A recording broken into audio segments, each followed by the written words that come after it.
Prashant Kishor vote কুশলী হিসেবে পরিচিত হবে নাই বা কেন? 2014 সালে প্রধানমন্ত্রী নরেন্দ্র মোদীর ক্ষমতায় আসার পিছনে এই প্রশান্ত কিশোরের কিন্তু উদ্যোগ ছিল অনেকটাই।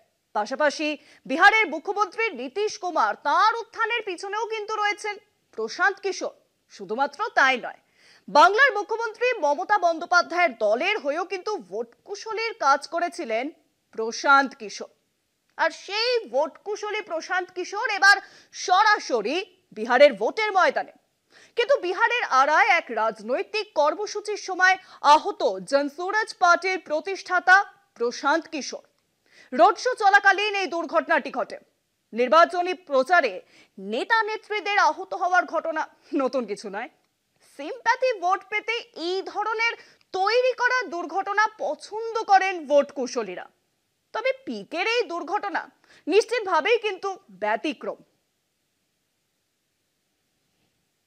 রোড শো চলাকালীন দুর্ঘটনায় আহত জনসুরাজ পার্টির প্রতিষ্ঠাতা প্রশান্ত কিশোর। বিহারের আড়ায় রাজনৈতিক কর্মসূচি চলাকালীন এই দুর্ঘটনা ঘটে। পাঁজরে গুরুতর আঘাত লেগেছে প্রশান্ত কিশোরের। জানা গিয়েছে শুক্রবার আড়াই রমনা ময়দানে জনসভা ছিল প্রশান্ত কিশোরের।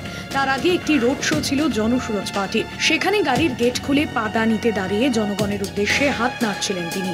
সেই সময় হঠাৎ একটি বাইক সেই পথে চলে আসে। কেউ কিছু বুঝে ওঠার আগেই গাড়িটি সজোরে ধাক্কা মারে গাড়ির খোলা গেটে।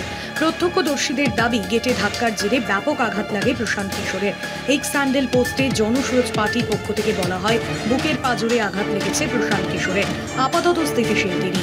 পিকের শারীরিক অবস্থা বর্তমানে স্থিতিশীল। নির্বাচনী প্রচারের সময় দুর্ঘটনায় নেতা নেত্রীদের আহত হওয়ার ঘটনা বেশিরভাগ সময়ই সত্যি, তবে মাঝে মাঝে তার সাজানো বা স্টান্টও হয়ে থাকে।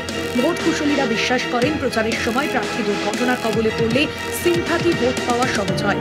জাতীয় স্তরে বা এই রাজ্যে সিম্প্যাথি ভোট পেতে দুর্ঘটনা কবলিত হওয়ার নজির আছে। ঘটনাচক্রে প্রশান্ত কিশোর ভোট কুশলীর পেশায় থাকার সময় ভোট প্রচারে কাকতালীয়ভাবে একাধিক প্রার্থী দুর্ঘটনায় পড়েছিলেন।